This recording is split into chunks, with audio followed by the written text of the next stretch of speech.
జటిలో ముండి లుంజిత కేశ కాషాయాంబర బహుకృత వేష పశ్యన్నపి చ న పశ్యతి మూఢః యుదర నిమిత్తం బహుకృత వేషః అంగం గలితం పరితం ముండం దశనవిహీనం జాతం తుండం వృద్ధో యాతి గృహీత్వా దండం తదపి న ముంజత్యాశాపిండం అగ్రేవగ్ని పృష్ఠే భాను రాత్రౌ చుభుక సమర్పిత జాను కరతల భిక్షస్తరుతలవాసః తదపి న ముంజత్యాశాపాశః కురుతే గంగా సాగర గమనం వ్రత పరిపాలన మధవాదానం జ్ఞానహీన సర్వమతేన ముక్తిన్న భజతి జన్మశతేన సురమందిరతరు మూల నివాసః శయ్యాభూతలమచినం వాసః సర్వపరిగ్రహ భోగత్యాగః కస్య సుఖం న కరోతి విరాగః యోగరతో వా భోగరతో వా సంగరతో వా సంగవిహీనః యస్య బ్రహ్మణి రమతే చిత్తం నందతి నందతి నందత్యేవ భగవద్గీతా కించిదధీతా గంగా జలలవకణికా పీతా సకృదపి యేన మురారి సమర్చ క్రియతే తస్య యతేన న చర్చ పునరపి జననం పునరపి మరణం పునరపి జననీ జఠరే శయనం ఇహ సంసారే బహుదుస్తారే కృపయా పారే పాహి మురారే సత్యా చట్పట విరచిత కందః పుణ్యా పుణ్య వివర్జిత పందః యోగీ యోగ నియోజిత చిత్తః రమతే బాలో మత్తవదేవః కస్త్వం కోహం కుతాయాతః కామే జననీ కో మే దాతః ఇతి పరిభావయ సర్వమసారం విశ్వం త్యక్త్వా స్వప్న విచారం త్వయి మయి చాన్యత్రైకో విష్ణుః వ్యర్థం కుప్యసి మయ్య సహిష్ణుః భవ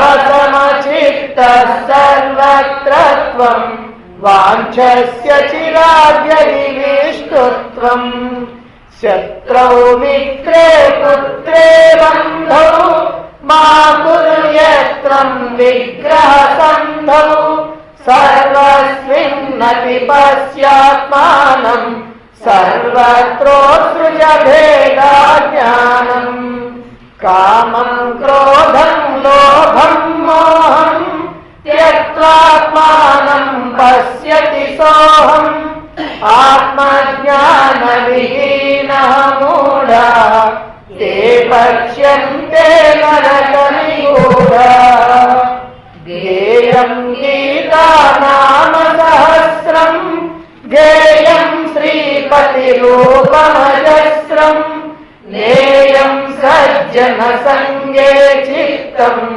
దేయం దీనజనాయ చ విత్తం.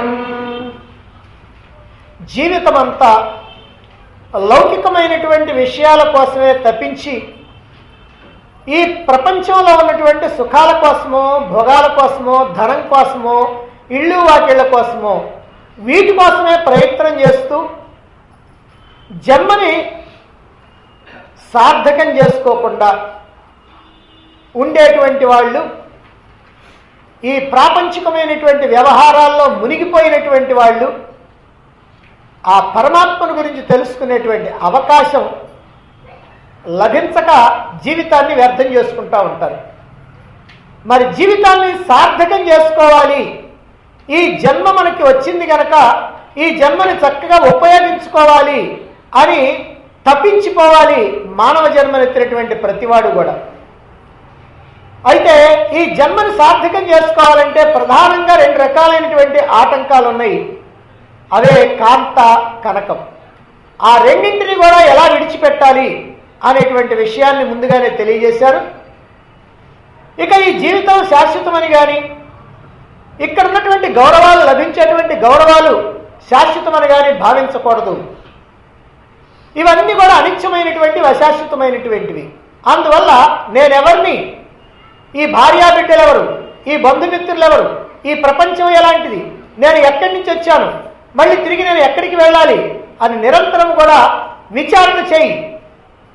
అందుకోసమని నిరంతరము కూడా సజ్జన సాంగత్యం చేయి. నీలో ఉన్నటువంటి అజ్ఞానాన్ని తొలగించుకోవాలంటే, జ్ఞానాన్ని పొందాలంటే సజ్జన సాంగత్యం ఒక్కటే నీకు చక్కగా ఉపయోగపడేటువంటిది. ఈ ధనం కానీ, యవ్వనం కానీ, సంపదలు కానీ వీటిని చూసుకొని గర్వించవద్దు. ఇవన్నీ కూడా ఒక్క క్షణంలో కనిపించకుండా పోయేటువంటివి. ఇవన్నీ కూడా కాలగర్భంలో కలిసిపోయేటువంటివి.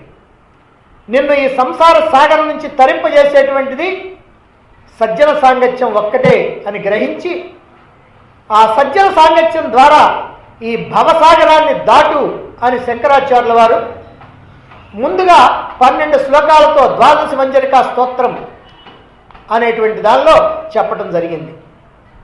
ఆ తర్వాత 14 మంది శిష్యులు శంకరాచార్యుల వారితో పాటుగా ఆనాడు కాశీయాత్రకు వెళ్ళినటువంటి 14 మంది శిష్యులు శంకరాచార్యుల వారు చెప్పినటువంటి శ్లోకాలను విన్న తర్వాత అదే పనితిలో వాళ్ళు కూడా తలా ఒక శ్లోకాన్ని చెప్పడం జరిగింది. ఆశలు, కోరికలు మానవుడిలో అనేకమైనటువంటి మోసాలు చేయిస్తూ, కపటాలు చేయిస్తూ ఉంటాయి.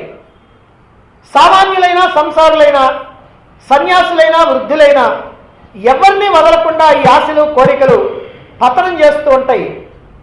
కాబట్టి ముక్తిని అందుకోవటం ఒక్కటే నీకు పరమావధి. మానవ జీవిత పరమ లక్ష్యం ఏమిటంటే ముక్తిని అందుకోవటమే.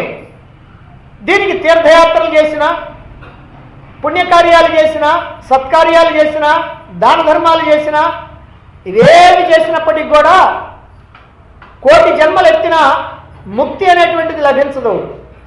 ముక్తి కావాలి అని అంటే జ్ఞానాన్ని పొందాలి, ఆత్మజ్ఞానాన్ని పొందాలి, నేను ఆత్మననేటువంటి జ్ఞానాన్ని పొందాలి. అంతేకాకుండా ఈ జ్ఞానంతో పాటుగా తీవ్రమైనటువంటి వైరాగ్యాన్ని కూడా సాధించాలి. ఇలా వైరాగ్యాన్ని సాధించినటువంటి వాడు, జ్ఞానాన్ని పొందినటువంటి వాడు, అతడు యోగిగా ఉన్నా, భోగిగా ఉన్నా, అందరితో సంబంధం పెట్టుకొని ఉన్నా, ఎవరితో సంబంధం లేకుండా ఏకాంతంగా ఉన్నా, ఎవరి యొక్క మనస్సు నిరంతరము కూడా బ్రహ్మమునందు రమిస్తూ ఉంటుందో అటువంటి వాడే పరమానందాన్ని అందుకోగలుగుతాడు. మరి అటువంటి ఆనందాన్ని కనుక పొందాలి అని అంటే నీకు ఏదో ఒక ఉపాయం కావాలి. ఆ ఉపాయం ఏమిటంటే భగవద్గీతని అధ్యయనం చేయటం. భగవద్గీతని అధ్యయనం చేయటమే కాకుండా ఆచరణ చేయాలి. అలా ఆచరణ చేసి నీలో ఉన్నటువంటి అహంకారం అనేటువంటి రాక్షసుని అంతం చేసి నీవు ఆ ఆత్మస్థితిలో, నీ స్వస్థితిలో ఉండాలి. అలా కనుక ఉండకపోయినట్లయితే మళ్ళీ మళ్ళీ పుడుతూ, మళ్ళీ మళ్ళీ చస్తూ, మళ్ళీ మళ్ళీ తల్లి గర్భంలో ప్రవేశిస్తూ అనేకమైనటువంటి బాధల్ని, దుఃఖాలని అనుభవించాలి. గర్భంలో గర్భనరకాన్ని అనుభవించాలి. అందువల్ల వీటన్నింటి నుంచి విడుదల పొంది ఆ పరమాత్మని కనుక నువ్వు చేరుకోవాలి అని అంటే నీ ఒక్క శక్తి మాత్రమే చాలదు, నీ ప్రయత్నం మాత్రమే చాలదు, దానికి భగవంతుని యొక్క అనుగ్రహం కూడా కావాలి. అందుకే భగవంతుణ్ణి ఆర్తితో ప్రార్థించు, భగవంతుని యొక్క అనుగ్రహం కోసం తప్పించు. అంతేకాకుండా ఈ ప్రపంచం ఎలాంటిదో జాగ్రత్తగా విచారణ చేయి. ఈ ప్రపంచం అంతా ఒక కళ లాంటిది. రాత్రి నీకు కళ వచ్చింది, ఆ కళ నువ్వు మేలుకున్న తర్వాత ఒట్టిదేనే సంగతి నీకు అర్థమైపోయింది. కానీ ఈ ప్రపంచాన్ని నువ్వు సత్యమని అనుకుంటున్నావు, కానీ యథార్థంగా ఇది కూడా కళ లాంటిది. కళలో నుంచి మేలుకున్న తర్వాత కళాబద్ధమైనట్టుగా ఈ ప్రపంచంలో నుంచి, ఈ జీవభావాల నుంచి నువ్వు కనుక మేలుకుంటే ఇది కూడా అబద్ధమైపోయేటువంటిది. అందువల్ల దీని మీద వ్యామోహాన్ని వదిలిపెట్టు. ఈ ప్రపంచం ఏదో నీకు సంతోషాన్ని, సుఖాన్ని, ఆనందాన్ని ఇస్తుందనేటువంటి ఆలోచన వదిలిపెట్టు. పరమాత్మని కనుక నువ్వు అందుకోవాలి అంటే నీకు సమబుద్ధి ఉండాలి. అప్పుడే ముక్తి అనేటువంటిది సాధ్యం అని ఈ శిష్యులు కూడా తెలియజేయటం జరిగింది. అంతేకాకుండా నీవు గనక ముక్తిని అందుకోవాలి అని అంటే నీలో ఉన్నటువంటి నలుగురు శత్రువులు ఉన్నారు, అదిగో వాళ్ళని వదిలించుకోవాలా. అదే కామ, క్రోధ, లోభ, మోహాలు. ఇవి మనల్ని పట్టి పీడించేటువంటి శత్రువులు. ఇవి జ్ఞానం అనేటువంటి రత్నాన్ని, మనలో ఉన్నటువంటి జ్ఞానం అనేటువంటి రత్నాన్ని అపహరించేటువంటి దొంగలు. వీరి పట్ల చాలా జాగ్రత్తగా ఉండాలి. వాటి నుంచి విడుదల పొందితేనే నీకు ఆత్మజ్ఞానం లభిస్తుంది. నేను ఆత్మననేటువంటి జ్ఞానాన్ని పొందగలుగుతావు. అలాంటి జ్ఞానాన్ని పొందితేనే నీలో ఉన్నటువంటి అజ్ఞానం తొలగిపోయేది. అజ్ఞానంలో ఉన్నటువంటి మూఢులు జనన మరణాలు అనేటువంటి ఘోరమైనటువంటి నరక బాధల్ని అనుభవించవలసి వస్తుంది. కాబట్టి ఇదిగో నీకు ఒక ప్రణాళిక ఇస్తున్నాం, ఈ ప్రణాళిక ప్రకారం నడుచుకో. అది ఏమిటి? భగవద్గీత, విష్ణు సహస్రనామాలు, అదిగో వాటిని అధ్యయనం చేస్తూ ఉండు. పరమాత్మ ధ్యానాన్ని వదిలిపెట్టకుండా ఉండు. సజ్జన సాంగత్యాన్ని నిరంతరము చేస్తూ ఉండు. అలానే దీనజనుల యొక్క సేవ లేదా దాన ధర్మాలు ఇలాంటివన్నీ కూడా చేస్తూ ఉండు అని 4 రకాలైనటువంటి సాధనలతో కూడినటువంటి ప్రణాళికని అందించారు చివర్లో. ఇలా చతుర్దశ మంజరికా స్తోత్రాన్ని 14 మంది శిష్యులు కూడా మనకి అందించిన తర్వాత ఇక చివరిగా శంకరాచార్యుల వారు ఈ భజగోవిందాన్ని ముగించడానికి 4 శ్లోకాలతో ఆయన ఈ ముగింపుగా కొన్ని వాక్యాలు పలుకుతూ చివరికి సాధకులైనటువంటి వాళ్ళని, శిష్యులైనటువంటి వాళ్ళని ఆశీర్వదిస్తూ ఈ భజగోవిందాన్ని ముగిస్తూ ఉన్నారు. మరి ఇప్పుడు శంకరాచార్యులు చెప్పినటువంటి ఆ ముగింపు శ్లోకాలు ఏమిటో, మరి ఎందుకు చెప్పాడో వాటిని మనం తెలుసుకుందాం. 28వ శ్లోకం చూడండి. సుఖత క్రియతే రామా భోగః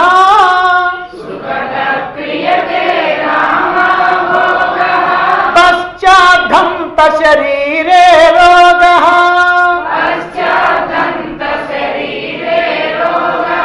యద్యపి లోకే మరణం శరణం తదపి న ముంజతి పాపాచరణం సుఖత క్రియతే రామా భోగః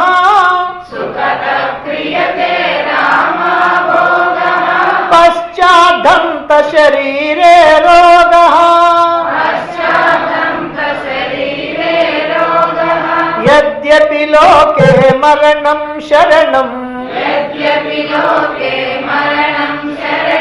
తదపి న ముంజతి పాపాచరణం. సుఖతః సుఖం పొందాలని, సంతోషాన్ని, సుఖాన్ని పొందాలని రామాభోగః క్రియతే రతి క్రీడలు సాగిస్తూ ఉంటారు. పురుషులు, స్త్రీలు కలిసి ఈ రతి క్రీడలు సాగిస్తూ ఉంటారు. ఎందుకంటే శారీరకమైనటువంటి సుఖాలు పొందాలి అని. పశ్చాద్ధంత అయితే చివరికి శరీరే రోగః. ఇలా విపరీతంగా ఈ శరీర సుఖాల కోసం ప్రాకులాడేటువంటి వాళ్ళు వాళ్ళ యొక్క జీవితం చివరి దశ ఎలా ఉంటుందంటే శరీరే రోగః, ఈ శరీరం రోగాల పాలవుతుంది. అంతేనా? యద్యపి, అంతేకాదు, లోకే లోకంలో అందరికీ కూడా సహజమైనటువంటిది ఉంటుంది, మరణం శరణం. చివరికి మరణం అనేటువంటిది ఎవరికి కూడా తప్పదు. తదపి, అయినప్పటికీ కూడా పాపాచరణం నా ముంజతి, ఈ పాపాలు చేయటాన్ని మాత్రం మానవుడు వదలడుగాక వదలడు. ఇదంతా మనకి తెలుసు. ఈ రకమైనటువంటి సుఖాలు, భోగాలు అనుభవించినంత మాత్రాన మనం ఆ అనుభవించేటువంటి సమయంలో సుఖాన్ని అనుభవించవచ్చు, కానీ ఆ తర్వాతనే ఈ సుఖాలన్నీ రోగాలుగా మారిపోతాయి. చివరికి ఎప్పుడో ఒకప్పటికి మరణం తథ్యం. ఇదంతా మనకి తెలిసినప్పటికి కూడా పాపాచరణాన్ని మాత్రం మానుకోవట్లేదు మానవుడు. అని శంకరాచార్యుల వారు ఇక్కడ చెప్తూ ఉన్నారు. ఇక్కడ ముఖ్యంగా మనం తెలుసుకోవాల్సింది ఏమిటంటే, తాను చెప్పినటువంటి అన్ని విషయాల్ని క్రోడీకరించి ముచ్చటగా 3 మాటల్లో చెప్పాలనేటువంటి ఉద్దేశంతో శంకరాచార్యుల వారు చివరిలో ఈ శ్లోకాలు చెప్తున్నారు. మొట్టమొదట్లోనే ఆయన చెప్పినటువంటి శ్లోకాలు 2 ఉన్నాయి. ఒకటి ధన సంపాదన మీద ఆశ వదులుకోమని, రెండవది స్త్రీ పురుష సంబంధమైనటువంటి కామక్రీడల మీద వైరాగ్యాన్ని ప్రదర్శించమని. అయితే ఈ 2 అక్కడ చెప్పిన తర్వాత మళ్ళీ ఆ రెండింటిని ఇక్కడ 2 శ్లోకాల్లో చెప్తున్నారు. అక్కడ ముందే చెప్పారు, ఇక్కడ ముందే చెప్పారు. అయితే అక్కడేమో కనకాన్ని ముందు చెప్పి కాంతని తర్వాత చెప్తే ఇక్కడ కాంతని ముందు చెప్పి కనకాన్ని తర్వాత చెప్తున్నారు. ఇలా ఎందుకండి అంటే, దీంట్లో ముందు చెప్పాం కాబట్టి అది ప్రధానమని, రెండోసారి చెప్పాం కాబట్టి ఇది అప్రధానమని అనుకోవద్దు. ముందు చెప్పినా వెనక చెప్పినా ఈ 2 కూడా చాలా జాగ్రత్త తీసుకోవాల్సినటువంటి అంశాలే అనేటువంటి విషయాన్ని తెలియజెప్పడం కోసమే శంకరుల వారు మళ్ళీ ప్రత్యేకంగా 4 శ్లోకాల్లో 2 శ్లోకాల్ని వీటికే కేటాయించారు. ముందు ఏం చెప్పారో వాటికే కేటాయించారు. ఆనాడు శంకరాచార్యుల వారు కాశీయాత్రకు వెళ్ళినప్పుడు, కాశీ పురవీధుల్లో అలా తిరుగుతూ ఉన్నప్పుడు ఆయన వెనుకున్నటువంటి 14 మంది శిష్యులు కూడా శంకరాచార్యులు చెప్పినటువంటి శ్లోకాల యొక్క ఫణితి అంటే స్టైల్, ఆ స్టైల్లోనే వాళ్ళు కూడా తలకు శ్లోకం చొప్పున 14 శ్లోకాలు చెప్పడం జరిగింది. అలా శ్లోకాలన్నీ 14 మంది శిష్యులు చెప్పడం పూర్తి అయిపోయిన తర్వాత ముగింపుగా శంకరాచార్యుల వారు ఇక్కడ 4 శ్లోకాలను చెబుతూ ఈ భజగోవింద స్తోత్రాన్ని ముగిస్తూ ఉన్నారు. ఈ 4 శ్లోకాల ముగింపు ఈ భజగోవిందం అనేటువంటి గ్రంథానికి హైలైట్. ఎప్పుడైనా చెట్టు చివరి ఉండేది హైలైట్గానే ఉంటుంది.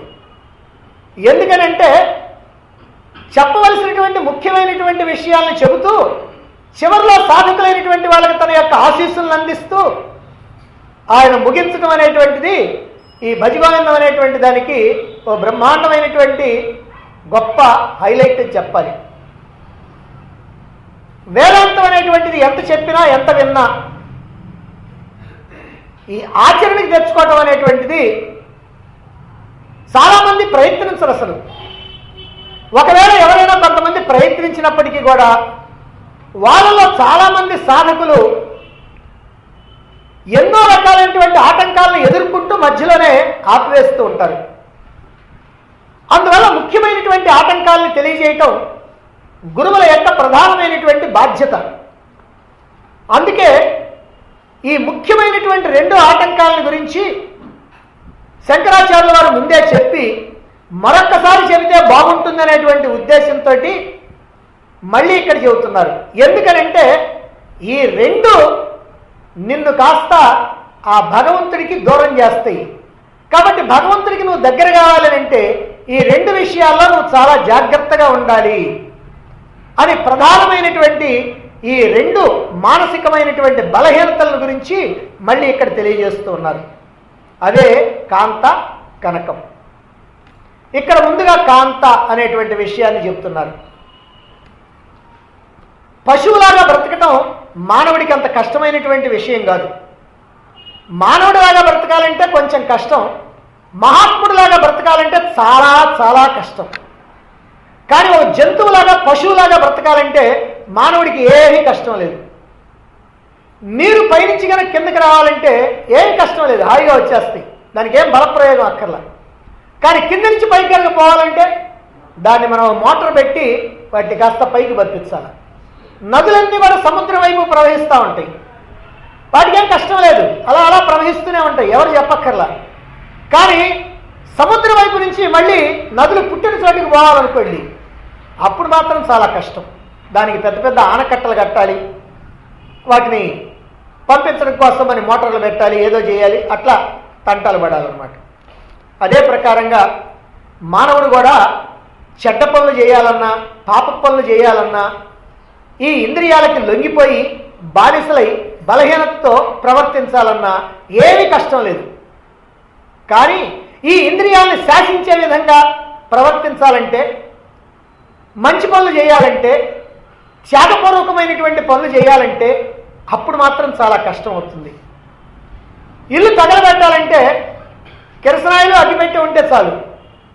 కానీ ఇల్లు కట్టాలంటే మాత్రం ఎన్నో నెలలు పడుతుంది, ఇంకా కొన్ని సంవత్సరాలు పడుతుంది. మరి చాలామంది కూలీలు కావాలా, మేస్త్రులు కావాలా, ప్లాన్లు వేసేవాళ్ళు కావాలా, నీ దగ్గర బాగా డబ్బు ఉండాలా. ఇదంతా ఉంటేనే ఇల్లు తయారవుద్ది. మానవుడి యొక్క శరీరం ఎప్పుడు ఏదో ఒక రకమైనటువంటి సుఖాన్ని కోరుకుంటూ ఉంటుంది.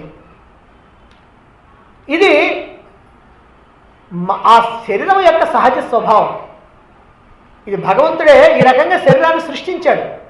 అందువల్ల శరీరం సుఖాలను కోరుకోవటం తప్పు మాత్రం కాదు, అది దాని యొక్క సహజ స్వభావం. అయితే ఆ శరీరం చెప్పినట్టుగా మనసు కోరుకున్నట్లుగా నడుచుకోవటం ఉండే అది మాత్రం ఏమంత గొప్ప విషయం కాదు. దానికి ఏ రకమైనటువంటి గొప్ప ప్రయత్నం అక్కర్లా. శరీర వాంఛల్ని చల్లబరుచుకోవటం కోసం ప్రతి పురుషుడు, ప్రతి స్త్రీ కూడా ఎప్పటికప్పుడు ఏమాత్రం ప్రయత్నం లేకుండానే సిద్ధపడుతూ ఉంటారు. స్త్రీ పురుషుల మధ్య ఉన్నటువంటి ఆకర్షణకి మనస్సు లొంగిపోవటం సహజమైనటువంటి గుణం. ఈ సహజమైనటువంటి మార్గంలో నడిచి శరీరానికి బానిసలైపోతూ ఉంటారు.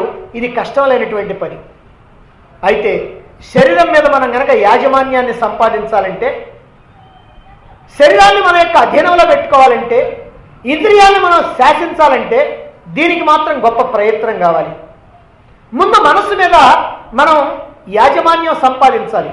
అంటే మనస్సు చెప్పినట్టుగా మనం వినటం కాకుండా మనం చెప్పినట్టుగా మనస్సు వినేటువంటి స్థితి రావాలి. ఇది సామాన్య మానవులకే కానీ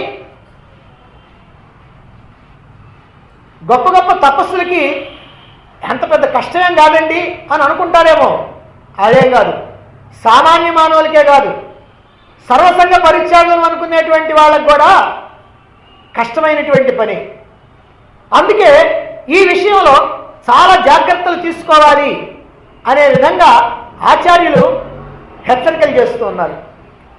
ఆయన ఈ శ్లోకాలు ప్రారంభిస్తూ మొట్టమొదట్లోనే ఈ విషయాలు చెప్పి మళ్ళీ ముగిస్తూ మళ్ళీ వాటినే చెబుతున్నారు. అంటే దీని యొక్క ప్రాధాన్యం ఏమిటో మనం అర్థం చేసుకోవాలి. శరీర సుఖం కోసమని విచ్చలవిడిగా స్త్రీ పురుష సంబంధమైనటువంటి భోగ రతిలో పాల్గొనేటువంటి వాళ్ళకి శరీరం రోగగ్రస్తం కావటం చిట్ట చివరి ఫలితం. అందుకే మన వాళ్ళు అంటారు, నవ్వుతూ చేసే పనికి ఏడుస్తూ అనుభవించాల్సి వస్తుంది. పాపాలు చేసినప్పుడు కూడా అంతే. పాపాలు చేసినప్పుడు కూడా నేను ఎంత తెలివిగలవాడిని, ఎవరికీ తెలియకుండా ఎంతో నా మేధాశక్తి ఉపయోగించి బ్రహ్మాండమైనటువంటి ప్లాన్లు వేసి చేస్తున్నాను అని అనుకుంటాడు పాపం. కానీ పాపం చేసేప్పుడు ఇంత తెలివిగా ప్రవర్తిస్తాడు, కానీ దాన్ని అనుభవించేటప్పుడు మాత్రం ఏడుస్తూ అనుభవించాల్సింది. ఎవరికైనా సరే తప్పదు. అంతేకాకుండా ఈ శరీరం వృద్ధాప్య దశలోకి వచ్చినప్పటికల్లా రోగాలతోటి పీడింపబడుతూ ఈ చేసినటువంటి తప్పులకి పశ్చాత్తాపం చెందుతూ వృద్ధాప్యంతో శక్తి అంతా ఉడిగిపోతూ ఈ బలహీనుడైనటువంటి మానవుడు తన యొక్క చివరి మజిలీ ప్రారంభిస్తాడు. ఎక్కడో ఉన్నటువంటి శ్మశానం వైపుగా, తన చితి వైపుగా, సమాధి వైపుగా తాను ప్రయాణం చేస్తూ ఉంటాడు. అంటే ఇదే మరణం.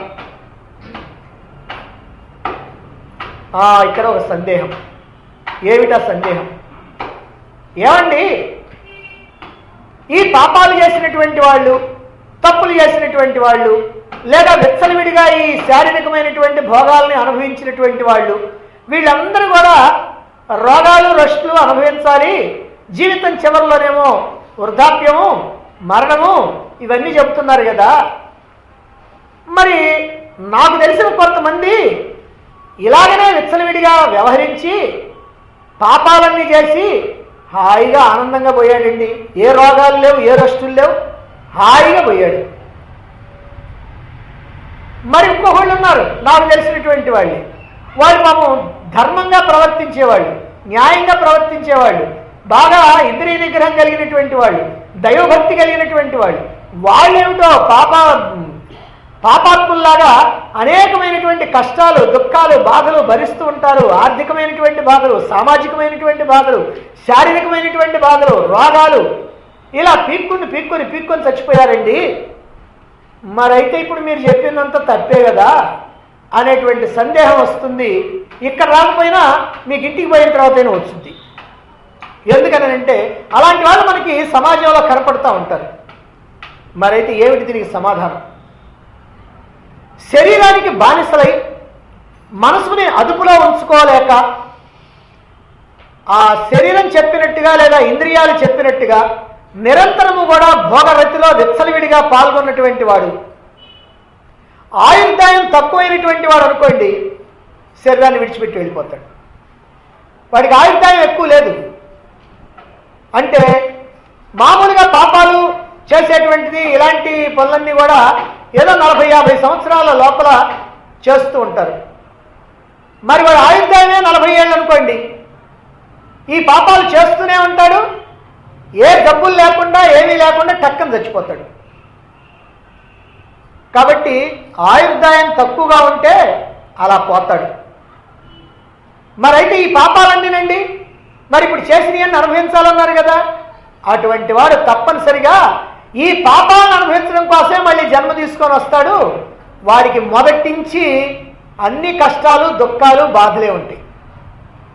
అందుకనే వాడు ఏమనుకుంటాడంటే, అబ్బా ఏ జన్మలో చేశానండి ఈ పాపం, ఇప్పుడు మాత్రం నేను చాలా మంచివాడిని, ఏమి చేయటం లేదు, నాకెందుకంటే ఈ కష్టాలు వస్తున్నాయి అని అనుకుంటాడు. ఎందుకు వస్తున్నాయి అంటే అందుకు వస్తున్నాయి. అంటే పూర్వజన్మల్లో చేసి ఆ ఫలితాలు అనుభవించకుండా ఆయుష్ లేకపోవడం వల్ల తప్పించుకొని పోయినటువంటి వాడు నిజంగా తప్పించుకుపోయినట్టు కాదు, మళ్ళీ మరణ దేహంతో వచ్చి ఈ నరక యాత్రలన్నీ కూడా అనుభవించాల్సిందే.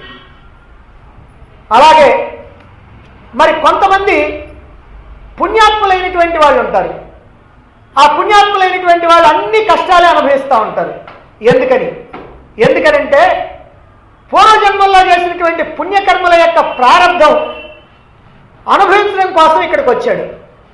పూర్వజన్మల్లో పుణ్యకర్మలు చేశాడు, ఆ పుణ్యకర్మల యొక్క ఫలితం అనుభవించడం కోసం ఇక్కడికి వచ్చాడు. అప్పుడు వాడు పుణ్యకర్మలు అనుభవిస్తాడు. కానీ పాపాలు చేసినటువంటి వాడు ఉన్నాడు, అనేకమైనటువంటి పాపాలు చేశాడు. ఆ పాప ఫలితాలు అన్నీ కూడా అనుభవించాలి, ఏవో కొన్ని అనుభవిస్తే అనుభవించాడు. ఆ పాప ఫలితాలన్నీ కూడా ప్రారంభంగా ఇప్పుడు తీసుకొని దేహాన్ని తీసుకొని వచ్చాడు. ఇప్పుడు వాడేం చేస్తుంటాడంటే మంచి పనులే చేస్తుంటాడు, పుణ్యకర్మలే చేస్తుంటాడు. కానీ ఆ పాపకర్మల ఫలితం అనుభవించడానికి అది వచ్చింది, ఇప్పుడు అవి అనుభవిస్తూ ఉంటాడు. అంటే చేసేదేమో పుణ్యకర్మలు, అనుభవించేదేమో పాప ఫలితం. ఇందా చెప్పుకున్నాడేమో చేసేదేమో పాపకర్మలు, అనుభవించేదేమో పుణ్యఫలం. ఇది ఒక రకం. ఇంకా మరొక కొంతమంది ఉంటారు, ముందు జన్మల్లో చేసినటువంటి పుణ్యకర్మల యొక్క ఫలితం అనుభవించాలి, అందుకని ఆ పుణ్యకర్మల ఫలితాన్ని అనుభవిస్తూ ఉంటాడు. అంటే సుఖాలు, భోగాలు అనుభవిస్తూ ఉంటాడు. కానీ ఇప్పుడు వాడి బుద్ధి మాత్రం ఈ అనుభవించే సుఖాల వల్ల కావచ్చు, లేకపోతే వాడికి అలాంటి వాసనలు ఉండొచ్చు, అందుకని వాడు ఎప్పుడు కూడా దుర్మార్గంగా నడుస్తుంటాడు, పాపంగా నడుస్తుంటాడు, మరి శరీరాన్ని ఇష్టం వచ్చినట్టుగా ఉపయోగిస్తుంటాడు, ఇవన్నీ చేస్తూ ఉంటాడు. అదేమిటంటే ఇవన్నీ చేస్తున్నాడు, హాయిగా సుఖంగా ఉన్నాడంటే ఈ సుఖంగా ఉండడానికి కారణం పూర్వజన్మ పుణ్యాలు. ఈ చేయటం అనేటువంటిది ఇప్పుడు చేసేటువంటి పురుషార్థం. అందువల్ల ఆయుర్దాయం తక్కువైనా పాపఫలం అనుభవించడు. అలాగే పుణ్యకర్మల ప్రారంభం కనుక ఉంటే అప్పుడు కూడా ఈ పాపఫలం అనుభవించడానికి వీలు కాదు. ఎందుకంటే ఆ పుణ్యకర్మల యొక్క ఆ ఫలితాన్ని అనుభవించాలి కనుక అవి అనుభవిస్తూ ఉంటాడు. ఈ పాప ఫలితాలన్నీ సంచితం అవుతూ ఉంటాయి. ఈ ప్రకారంగా మనం చేసేటువంటి పాపాలు ఏవైతే ఉన్నాయో వాటి యొక్క ఫలితం అనుభవించకుండా తప్పించుకున్నాము లేని సంతోషించడానికి వీల్లేదు. ఇప్పుడో ఎప్పుడో ఈ జన్మ చివరిలోనో లేకపోతే మరొక జన్మలోనో ఎప్పుడో ఒకప్పుడు తప్పనిసరిగా అనుభవించవలసిందే. అందువల్ల ఎవరు సందేహం పెట్టుకోవాల్సినటువంటి పని లేదు. ఏమండి పాపాలు చేస్తే రోగాలు పాలవుతున్నారు, పాపాలు చేసినా ఏ రోగం లేకుండా పోయాడండి అనుకోవక్కర్లా.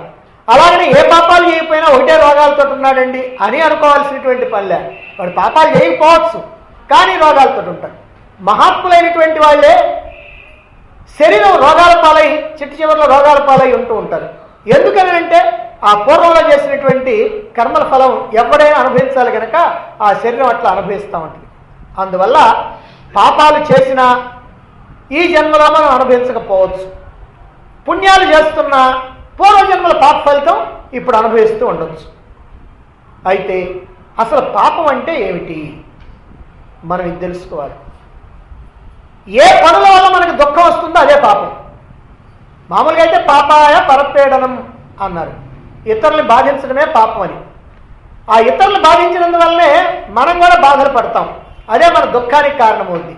అంటే మన యొక్క దుఃఖానికి కారణమయ్యేటువంటి ఏ కర్మనైతే నువ్వు చేస్తావో, ఏ పని అయితే నువ్వు చేస్తావో అదే పాపం.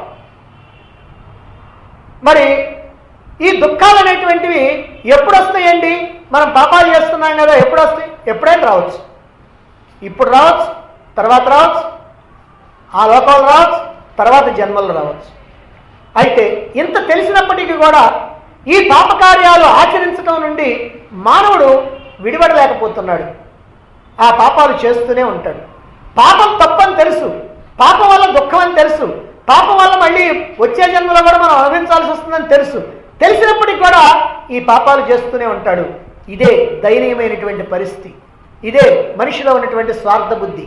ఇదే మనిషిలో ఉన్నటువంటి ఈ ఇంద్రియాల యొక్క బానిస కావటం. వీటన్నిటి కారణంగా మనిషి పాపాలు చేస్తూనే ఉంటాడు. ఈ కార్యాల వల్ల దుఃఖం తప్పదు, రోగాలు తప్పవు. ఈ జన్మలో తప్పిన మరు జన్మలోనైనా సరే తప్పవు. ఇలాగని తెలిసినప్పటికి కూడా అతడు మారుకోడు.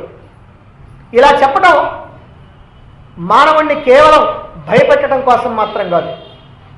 ఎందుకనంటే జాగ్రత్త వహించండి, ఇదిగో వీటి యొక్క పరిస్థితి ఇది అనేటువంటి విషయాన్ని తెలియజెప్పడం కోసమే శంకరాచార్యుల వారు ఇక్కడ ఈ శ్లోకాన్ని చెబుతూ ఉన్నారు. ఇప్పుడు రెండవ విషయాన్ని మళ్ళీ తర్వాత శ్లోకంలో చెప్తున్నారు. 29వ శ్లోకం చూడండి. అర్థమనర్థం భావయ నిత్యం నాస్తి తతః సుఖలేశ సత్యం పుత్రాదపి ధనభాజాం భీతి సర్వత్రైషా విహితా రీతిః అర్థమనర్థం భావయ నిత్యం భావయ నిత్యం నాస్తి తతః సుఖలేశ సత్యం పుత్రాదపి ధనభాజాం భీతిః సర్వత్రైషా విహితా రీతిః. అర్థం అనర్థం. అర్థం డబ్బు.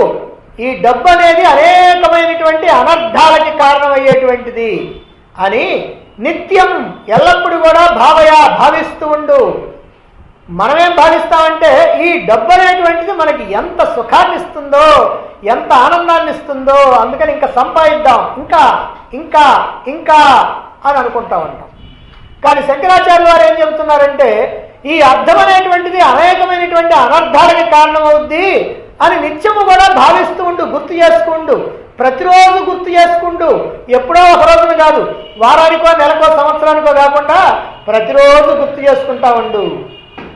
అంతేకాకుండా తతః దానివల్ల అంటే ఆ డబ్బు వల్ల సుఖలేశ సుఖం అనేటువంటిది కొంచెం కూడా నాస్తి లేనే లేదు.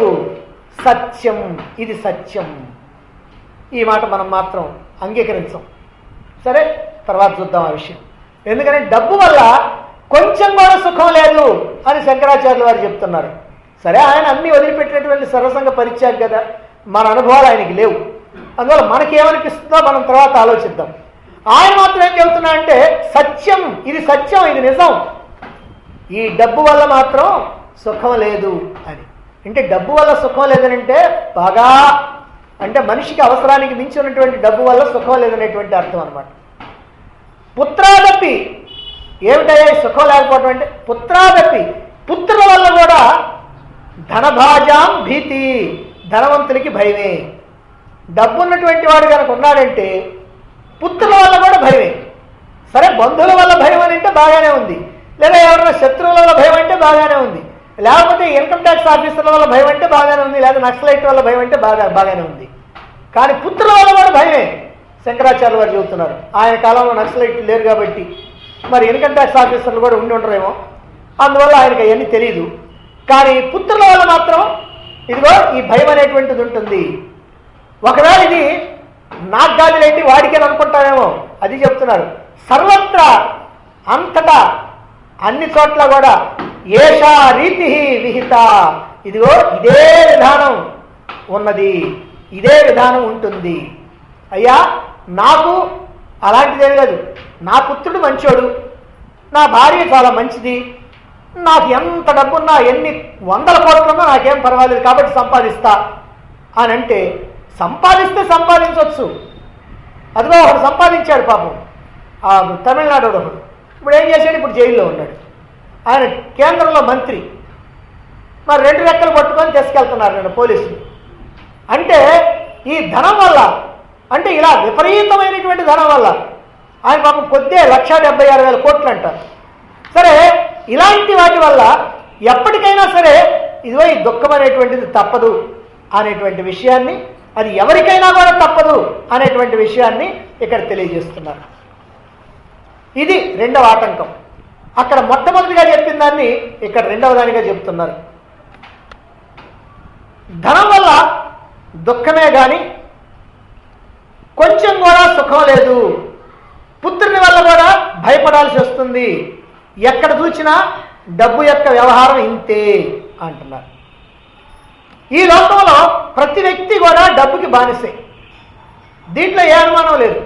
పైకి చెప్పుకోవడానికి మాత్రం అదే నాకు అసలు డబ్బు అంటే అసలు నాకు దాని మీద ఇంట్రెస్టే లేదండి అని అంటే అనొచ్చు. కానీ ఆయనకి ఎంత ఇంట్రెస్ట్ ఉందో అతడికి తెలుస్తుంది, నిష్పక్షపాతంగా ఆలోచిస్తే, లేదా అతడితో సన్నిహితంగా ఉన్నటువంటి వాళ్ళకి తెలుస్తుంది. అందువల్ల ఈ డబ్బు అనేటువంటిది అందరినీ కూడా తన యొక్క బానిసలుగా చేసుకుంటుంది. అందుకే ఆ డబ్బు కోసం నిరంతరం కూడా తపన పడుతూ ఉంటారు. ఏమిటి తపన పడతారు? ఇంకా ఇంకా ఇంకా ఇంకా సంపాదించాలి. ఎలా సంపాదించాలి? ఇప్పటికీ ఏదో 1 కోటి వరకు పోగేసామనుకోండి, కోటి అయితే ఏ మూలకండి, కనీసం 4 కోట్లన్నా ఉంటే వాడు చూడండి 10 కోట్లు అంట. అందుకని మనకు 4 కోట్లన్నా సరే, 4 కోట్లు వచ్చిందనుకోండి, 4 కోట్లు ఇదో లెక్కండి, 10 కోట్లు ఉండాలా, 10 తర్వాత 100, తర్వాత 1000, ఇప్పుడంటే లక్షలు. పూర్వకాలంలో కనుకైతే ఏ రాజకీయ నాయకుడైనా వాడు దాంట్లో 1000 తిన్నాడు, 10,000 తిన్నాడండి, 20,000 తిన్నాడండి అనేవాళ్ళు. ఆ తర్వాత కాలం వచ్చిన తర్వాత 70, 80 ఆ ప్రాంతాల్లో ఏదైనా వాడు 1 కోటి రూపాయలు కానీ తిన్నాడంటే ఓ పెద్ద బ్రహ్మాండమైనటువంటి స్కామ్ అది. కోటి అయితే, ఇప్పుడైతే 10 కోట్లైనా 50 కోట్లైనా 100 కోట్లైనా అది అసలు పెద్ద స్కామ్ కాదు. అది ఏదో ఉరికిన చిల్లర వ్యవహారం, ఏదో 10 పైసలు 5 పైసలు వ్యవహారం. ఇప్పుడంతా 1000 కోట్లు, లక్షల కోట్లు. అందుకని ఇలా పెరిగిపోయింది. మనం ఇంత వృద్ధిలోకి వచ్చాం, డబ్బు వ్యవహారంలో ఇంత వృద్ధిలోకి వచ్చాం అన్నమాట. అయితే ఎంత ఉన్నా సరే ఇంకా ఇంకా సంపాదించాలి. ఎలా సంపాదించాలి? కాబట్టి ఈ సంపాదించాలి, కూడబెట్టాలి, జాగ్రత్త చేయాలి, ఇతరులకి పైసా పోకుండా జాగ్రత్త పడాలి. ఇది తపన. ఇది సామాన్యులకే కాదు, సర్వసంగ పరిత్యాగులైనటువంటి వాళ్ళు కూడా, సన్యాసులు అనుకునేటువంటి వాళ్ళకు కూడా ఏదో ఒక రూపంలో లోపల ఈ భావన ఉంటుంది. అంటే వాళ్ళకి ఈ రూపంలో ఉండకపోవచ్చు, వాళ్ళకి ఏ రూపంలో ఉంటుంది? ఇప్పటికి 4 ఆశ్రమాలు ఉన్నాయి, కనీసం 12 ఆశ్రమాలన్నా పెట్టాలి. ఆ తర్వాత ఆంధ్రప్రదేశ్లోనే కాదు, పొరుగు రాష్ట్రాల్లో కూడా పెట్టాలి.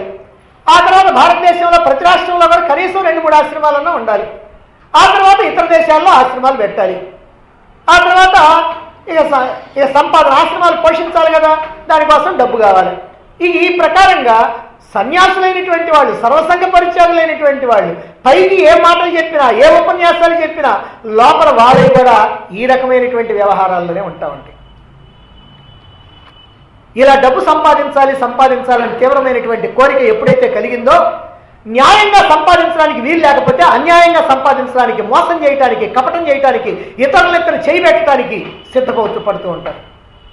అంటే ఎలాగోలా సంపాదించాలనేటువంటి కోరిక ఉంది కనుక ఎంత ఉన్నా సరే తృప్తి అనేటువంటిది ఉండదు. ఇంకా ఇంకా కూడబెట్టాలి, దోచుకోవాలి, ఇంకా ఏదో చేయాలి అనేటువంటి భావన నిరంతరము ఉంటూనే ఉంటుంది. ఎంత మంచి రుచికరమైనటువంటి ఎంత విలువైనటువంటి పదార్థాన్ని మనం తిన్నప్పటికీ కూడా అది ఆ తిట్టు ఉన్నప్పుడు ఒక్క క్షణం మాత్రమే దాని రుచి మనకు తెలుస్తుంది. ఒక్కరోజు 24 గంటలు కనుక గడిస్తే కంపు కొట్టుకుంటా బయటికి పోద్ది, అది మనలో ఉండదు. అలాగే ఎంత విలువైనటువంటి వస్తువుని, ఎంత సుఖాన్ని ఆనందాన్ని ఇచ్చేటువంటి వస్తువుని మనం సంపాదించుకున్నా ఆ వస్తువు కూడా మనకి కొంతకాలానికి అది మనం కోరుకున్నటువంటి సుఖాన్ని మనకి ఇవ్వదు. ఎంత విలువైనటువంటి బట్టలు వేసుకున్నప్పటికీ 2 సంవత్సరాలు 3 సంవత్సరాలు 5 సంవత్సరాలు ఉంటాయే తప్ప అవి శాశ్వతంగా ఉండేటువంటివి కాదు. అయినా సరే ఎంత డబ్బైనా ఖర్చు పెడతాం, తినడానికి కానీ బట్టలకు కానీ ఇంకా ఇలాంటి వస్తువులకు కానీ, భోగాలు అనుభవించడానికి కూడా ఎంతైనా ఖర్చు పెడతా ఉంటాం. నిమిషానికి పూర్వకాలంలో కనుకైతే నిమిషానికి 10 రూపాయలు ఖర్చు పెట్టేవాడంటే గొప్ప, ఆ తర్వాత 100 ఖర్చు పెట్టేవాడంటే గొప్ప. ఇవాళ నిమిషానికి లక్షలు ఖర్చు పెట్టేటువంటి వాళ్ళు కూడా ఈ లోకంలో ఉన్నారు. కానీ ఒక సత్కార్యం చేయాలంటే అది నిజంగా సత్కార్యం అని తప్పక చేసి తీరవలసిందేనని మనసుకు అనిపించినా సరే, ఏమిటోనండి నాకు చెయ్యాలనే ఉంది కానీ ఇవ్వాలనే ఉంది కానీ నా పరిస్థితి ఇప్పుడేం బాగలేదండి అని అంటూ ఉంటాం. ఎలాగైనా సరే పైసా వదలకుండా ఉండాలి అనేటువంటి ఆలోచనే. కాబట్టి ఇది సామాన్యుడే కాదు, వేదాంతం చెప్పేవాళ్ళు వినేవాళ్ళు కూడా ఇదిగో ఈ రకమైనటువంటి స్థితిలోనే ఉంటారు. ఇంతగా డబ్బుకి మనం కట్టుబానిసమై, ఇంతగా డబ్బుకి దాసోహం అని ఎందుకు అంటున్నాం? ఎందుకనంటే ఆ డబ్బు మనకెంతో ఆనందాన్ని ఇస్తుందని, సుఖాలను భోగాలను ఇస్తుందని మనకు ఒక నమ్మకం విశ్వాసం ఉండటం వల్ల. అయితే ఆ డబ్బు మనకిచ్చేటువంటి ఆనందాన్ని అది శాశ్వతం అనుకోవటం మన యొక్క పొరపాటు. ఇంకా నిజం చెప్పాలంటే డబ్బు ఎప్పుడు కూడా మనిషికి ఆనందాన్ని కాదు ఇచ్చేది, మరేమిస్తుంది? సుఖాన్ని కూడా కాదు, దుఃఖాన్ని ఇస్తుంది. భోగాలను కాదు ఇచ్చేది, రోగాలను ఇస్తుంది. ఎక్కడైనా ఎప్పుడైనా డబ్బు యొక్క పరిస్థితి ఇంతే, ఇది యథార్థం. అయితే అసలు డబ్బు వల్ల సుఖం లేదా? డబ్బు అసలు ఆనందాన్ని ఇవ్వదా? ఆనందాన్ని ఇవ్వదు, కానీ సుఖాన్ని ఇస్తుంది. ఆనందం అంటే శాశ్వతంగా ఉండేది, సుఖం అంటే తాత్కాలికంగా ఉండేది. కనుక తాత్కాలికమైనటువంటి సుఖాన్ని డబ్బు ఇస్తుంది. ఎందుకనంటే మనం కోరుకున్నటువంటి వస్తువు ఆ డబ్బుతో మనం తెచ్చుకున్నప్పుడు మనకి తాత్కాలికంగా సుఖం వస్తుంది. అలాగే వస్తువు కనుక మనకు దూరం అయిందనుకోండి, లేదా ఆ వస్తువుని మనం తెచ్చుకోవడానికి ఎవరైనా అడ్డుపడ్డారనుకోండి, అప్పుడు మనకి ఆ సుఖం కాస్త పోతుంది. అంతేకాదు ఆనందాన్ని ఇస్తుంది అనుకున్నటువంటి వస్తువుని మనం తెచ్చుకుంటే కొద్ది కాలం అయ్యేటప్పటికి అది చెడిపోయినా, నీ చేతుల నుంచి జారిపోయినా అప్పుడు కూడా నీ సుఖం కాస్త పోతుంది. ఇలా తాత్కాలికంగా సుఖాలు లభిస్తాయే కానీ శాశ్వతంగా సుఖం లభించదా? ఏ వస్తువు ద్వారా, ఏ అనుభవం ద్వారా, ఏ డబ్బు ద్వారా నీకు సుఖం వచ్చిందో ఆ వస్తువు, ఆ సుఖము, ఆ డబ్బే నీకు మళ్ళీ ఎప్పుడో ఒకప్పుడు దుఃఖాన్ని ఇస్తుంది. ఆ సందర్భంలో నువ్వు అనుకుంటావు, ఎంత డబ్బు ఉంటే ఏముందండి, ఏంటి ఇల్లుంటే ఏముందండి, ఏముందండి, ఇప్పుడు వాడి ప్రాణాన్ని తీసుకొస్తాం, ఇప్పుడు వాడి జబ్బేమన్నా నయం చేస్తాం. అప్పుడప్పుడు మనకు అనిపిస్తూ ఉంటుంది. ప్రతివాడి జీవితంలో కూడా ఎప్పుడో ఒకప్పుడు తనకు కానీ, తన కుటుంబ సభ్యులకు కానీ, బంధువులకు కానీ, మిత్రులకు కానీ, తెలిసినటువంటి వాళ్ళకి కానీ ఎవరో ఒక సందర్భంలో, ఇట్లాంటి సందర్భంలో అలా అనిపిస్తుంది. ఇప్పుడుకో వాడికి కాలు తీసేయాల్సి వచ్చింది, ఏమని ఎంత డబ్బు ఉంటే ఉందండి, ఇప్పుడు వాడికి కాలు తీసేయాల్సిందే అని అంటాడు. అంటే అలాంటి సందర్భంలో గుర్తుకొస్తూ ఉంటుంది అన్నమాట. అయితే ఈ డబ్బు అనేటువంటిది ఏ విధంగానూ నీకు సుఖాన్ని ఇవ్వదు అని శంకరాచార్యుల వారు ఇక్కడ చెప్తున్నారంటే, మరి డబ్బు ఎట్లా ఆనందాన్ని ఇవ్వకుండా ఉంటుంది? ఈ డబ్బు వల్ల వచ్చేటువంటి అనర్థాలు ఏమిటి? ఎందుకంటే అర్థం అనర్థం అని అన్నారు. ఈ డబ్బు వల్ల ఏం అనర్థాలు వస్తాయి అని అంటే, డబ్బు వల్లనే వివాహాలు జరుగుతుంటాయి, డబ్బు వల్లనే వివాహాలు ఆగిపోతూ ఉంటాయి. ఎందుకంటే కట్టం చాలలేదనుకోండి, లేదా అనుకున్నంత డబ్బు ఇవ్వలేకపోయాడు అనుకోండి, లేదు ఇంత 4 లక్షలు ఇస్తానని చెప్పి ఆ సమయానికి డబ్బు పోగాక నా దగ్గర 2 లక్షలే ఉన్నాయా, 2 లక్షలు కాస్త అప్పు పెట్టుకోమన్నాడు అనుకోండి, అంతే రారా తర్వాత డబ్బులు ఇచ్చిన తర్వాత తాళి పెట్టుకోవద్దు కానీ అంటే వివాహాలు జరగటం కానీ ఆగటం కానీ ఈ డబ్బు వల్లనే. డబ్బు కారణంగానే బంధువుల మధ్య మిత్రుల మధ్య స్పర్ధలు వస్తూ ఉంటాయి, తగాదాలు వస్తూ ఉంటాయి. ఇద్దరు బంధువులు కానీ ఇద్దరు మిత్రులు కానీ ఒక వ్యాపారం చేయాలనుకుంటారు, కలిసి వ్యాపారం చేస్తారు. అందులో ఒకటి తెలివిగలవాడు, ఒకడేమో కాస్త మెత్తక. ఈ తెలివిగలవాడేమో బ్రహ్మాండంగా సంపాదిస్తాడు, పెద్దోడు అవుతాడు. ఆ మెత్తకవాడికేమో ఈ నష్టం మొత్తం వస్తుంది. ఆ తర్వాత ఇద్దరికి కూడా లడాయి పడుతుంది. అంటే బంధుమిత్రుల మధ్య తగాదా పెట్టేటువంటిది డబ్బే. అలాగే బంధువులైనటువంటి వాళ్ళకి డబ్బు అప్పించామనుకోండి, ఎప్పుడో ఒకప్పుడు వాళ్ళ ద్వారా నీకు తగాదా రావాల్సిందే. అంటే ఇలాగా డబ్బు కారణంగానే ఈ బంధుత్వాలు మిత్రత్వాలు ఇవి కూడా పోతూ ఉంటాయి.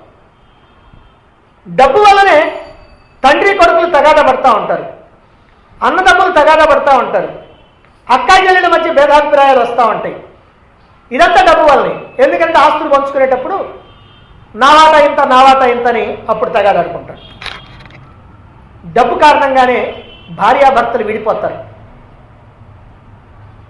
పొలం పెట్టలేదను, పెట్టినటువంటి పొలం నాకు రాయలేదను. ఎందుకంటే కూతురికి పెడతారు పొలం స్థిరాస్తులు కనుకైతే, అది నా పేరు రాయమంటాడు వాడు పెళ్ళైన తర్వాత. అబ్బాయి అది నాది అంటది.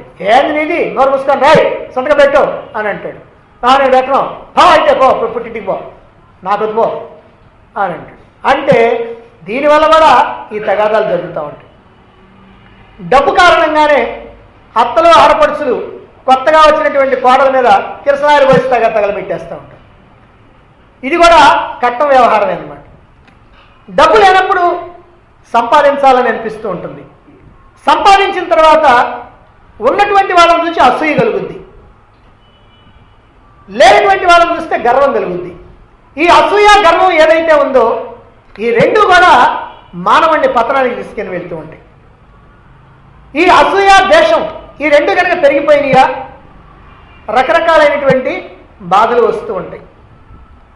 అంతేకాదు డబ్బు కనుక నీకు బాగా ఉన్నట్టయితే ఎవరు నా డబ్బు కాజేయడానికి వస్తున్నారని అభద్రతా భావన కలుగుద్ది. అధికారంలో ఉన్నటువంటి వాళ్ళు కొందరికి అభద్రతా భావన ఉంటుంది. అభద్రతా భావన అంటే అర్థం ఏంటంటే వాళ్ళు సేఫ్గా ఉన్నట్టు అనుకోరు. ఎట్టించి ఎవరో వస్తున్నారు, ఎట్టించి ఎవరో నన్ను ఏదో చేస్తారనేటువంటి భయం అన్నమాట. అదే ప్రకారంగా డబ్బు బాగా ఉన్నటువంటి వాళ్ళు కూడా ఎట్టించి ఎవరు వస్తారో, నా డబ్బు కాజేస్తారో, నన్ను ఏమైనా చేస్తారో అనేటువంటి భయం అదిగో అటువంటి వాళ్ళకు ఉంటూ ఉంటుందన్నమాట. అలాగే డబ్బు అనేకమైనటువంటి అబద్ధాలు ఆడిస్తుంది. ఒకరిని అడుగుతారు, బాగా సంపాదించేవాటి, అదే నాదేం లేదండి, అసలు తినటానికి అంత మాత్రమే అని అంటే అబద్ధం ఆడేస్తారు. ఆ తినటానికి లేదనేటువంటి వాడికి ఏ ₹1,00,00,000 ఆస్తో ఉంటుంది. ఏమయ్యా నువ్వు కాస్త బాగా ఉన్నాడు, ఏంటి ఏం చెప్తారండి, నేను గుంటూరు పోవాలంటే ₹15 అవుద్దని చెప్పి నిన్న మానేశానండి అని అంటాడు. తిరుపతి పోవాలనుకున్నానండి, ఎక్కడ ఛార్జీలకు కష్టంగా ఉంటే నేను ఎన్ని అబద్ధాలు ఆడతాడు బాగా డబ్బులు ఉన్నటువంటి వాడు కూడా. అంటే ఈ డబ్బు అట్లా అబద్ధాలు ఆడిస్తూ ఉంటుంది. ఈ డబ్బు మోసాలు చేయిస్తూ ఉంటుంది. ఇద్దరు మిత్రులు ఉన్నారు, ఆ ఇద్దరు మిత్రులు కూడా ఏదో ఒక వ్యాపారాన్నో ఏదో వ్యవహారాన్నో చేస్తూ ఉంటారు. ఆ చేస్తూ ఉంటే దాంట్లో ఉన్నటువంటి మెళుకువలు ఒకటికి తెలిస్తే ఒకటికి మెళుకువలు తెలియదు. ఆ మెళుకువలు తెలిసినటువంటి వాడు వీడి నెత్తిని చేయి పెడతాడు, వాడు మోసం చేస్తూ ఉంటాడు. అంటే ఈ ప్రకారంగా ఈ డబ్బు అనేటువంటిది మోసం చేయిస్తుంటుంది. డబ్బు వల్లనే ప్రాణాలు కూడా పోతూ ఉంటాయి. ఎందుకంటే నీ దగ్గర బాగా డబ్బు ఎక్కువ పెట్టుకొని నీ పని మీద ఏదో ఒక ఊరు వెళ్ళావు, నీ దగ్గర డబ్బు ఉన్నదని వాళ్ళు తెలుసుకుంటారు. ఎందుకంటే తేప ఇటు చూసుకుంటా ఉంటావు, ఇది చూసుకుంటా ఉంటే వాడికి గుర్తు అనమాట. వాళ్ళు ఆ లెక్కలోనే ఉంటారు. అందుకని వీటి దగ్గర కొట్టేయాలని చూస్తారు, ఏదో రకంగా వీటి దగ్గర కొట్టేస్తూ ఉంటారు. అట్లా సొమ్ములు పెట్టుకొని పోయారనుకోండి, ఎక్కడైనా ఏకాంతం చిక్కిందా వాళ్ళ ప్రాణం తీసేయని సరే సొమ్ములుగా చేస్తూ ఉంటారు. అంటే ఈ డబ్బు ప్రాణాలు కూడా తీస్తూ ఉంటారు. డబ్బు కారణంగానే బిడ్డలు ఇల్లు వాకిళ్ళు వదిలిపెట్టి పోతూ ఉంటారు. ఒక్కోసారి ఆత్మహత్యలు కూడా చేసుకుంటూ ఉంటారు. ఎందుకనంటే మా నాన్న ఇంత డబ్బు ఉంచుకొని నేను అడిగితే ఇయ్యలేదు అని చెప్పి వాడు ఇల్లు వదిలిపెట్టిపోతాడు. ఇంకోటి కనుకైతే కాస్త తొందర స్వభావం అనుకున్నటువంటి వాడైతే ఆత్మహత్య కూడా చేసుకుంటా ఉంటాడు. అట్లానే డబ్బు కారణంగా కొడుకులు తల్లిదండ్రులను చంపేటువంటి స్థితికి వస్తుంది. ఈ రోజున పేపర్లో ప్రతిరోజు కూడా మీకు ఎక్కడొక్కడ పేపర్లో తగులుతూ ఉంటుంది. మన ఊళ్ళల్లో దగ్గర ఊళ్ళల్లో కూడా జరిగింది. అంటే తల్లినో తండ్రినో డబ్బు కోసమని చంపేటువంటి వాళ్ళు ఉన్నారు. డబ్బు కోసం కావచ్చు, ఆస్తి కోసం కావచ్చు, ఏదైనా కావచ్చు. అలాగే డబ్బు కారణంగానే భయం కలుగుద్ది. డబ్బు కనుక మన దగ్గర ఉందనుకోండి, హాయిగా ప్రశాంతంగా ఉండం. ఎందుకని? దొంగలు వస్తారు, ఆఫీసర్లు వస్తారు, నక్సలైట్లు వస్తారు, వీళ్ళందరూ కాకపోతే బంధువులు ఎవరైనా వస్తారేమో నా డబ్బు కోసం. కాబట్టి ఇలా ఈ డబ్బు ఉన్నప్పుడు అతనికి భయం కలుగుతూ ఉంటుంది. డబ్బు కనుక దగ్గరగా ఉంటే ప్రశాంతంగా పడుకోడు. డబ్బు లేనటువంటి వాడు కనుక ఏ డబ్బు లేకుండా ఉన్నటువంటి వాడు కనుక హాయిగా రోడ్డు మీదనే పడుకుంటాడు. కానీ వీడు ఇంట్లో కూడా హాయిగా పడుకోడు. ఎందుకంటే ఎప్పుడు ఏం జరుగుద్దో అని. ఇక డబ్బు కారణంగానే రోగాలు కూడా వస్తూ ఉంటాయి. ఎందుకని? డబ్బు ఎక్కువగా ఉన్నటువంటి వాళ్ళు సుఖం ఎక్కువగా కావాలనుకుంటారు.